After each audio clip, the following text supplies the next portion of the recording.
Hi, everybody. This week, because Democrats and responsible Republicans came together, the government was reopened and the threat of default was removed from our economy. There's been a lot of discussion lately of the politics of this shutdown, but the truth is there were no winners in this. At a time when our economy needs more growth and more jobs, the manufactured crisis of these last few weeks actually harmed jobs and growth. And it's understandable that your frustration with what goes on in Washington has never been higher. The way business is done in Washington has to change. Now that these clouds of crisis and uncertainty have lifted, we need to focus on what the majority of Americans sent us here to do: grow the economy, create good jobs, strengthen the middle class, lay the foundation for broad-based prosperity, and get our fiscal house in order for the long haul. It won't be easy, but we can make progress. Specifically, there are 3 places where I believe that Democrats and Republicans can work together right away. First, we should sit down and pursue a balanced approach to a responsible budget, one that grows our economy faster and shrinks our long-term deficits further. There's no choice between growth and fiscal responsibility. We need both. So we're making a serious mistake if a budget doesn't focus on what you're focused on: creating more good jobs that pay better wages.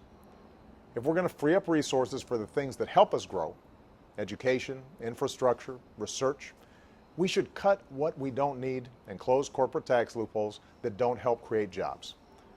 It shouldn't be as difficult as it's been in past years. Remember, our deficits are shrinking, not growing. Second, we should finish the job of fixing our broken immigration system. There's already a broad coalition across America that's behind this effort, from business leaders to faith leaders to law enforcement. It would grow our economy.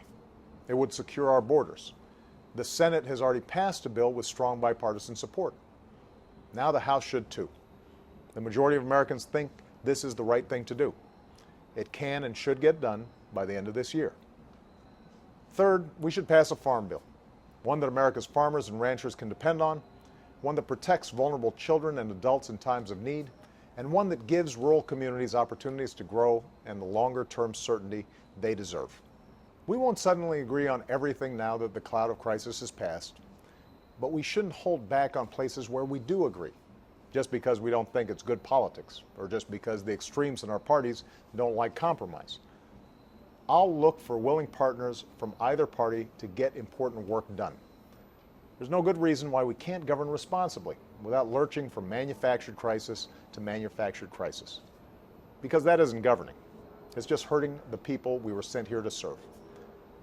Those of us who have the privilege to serve this country have an obligation to do our job the best we can.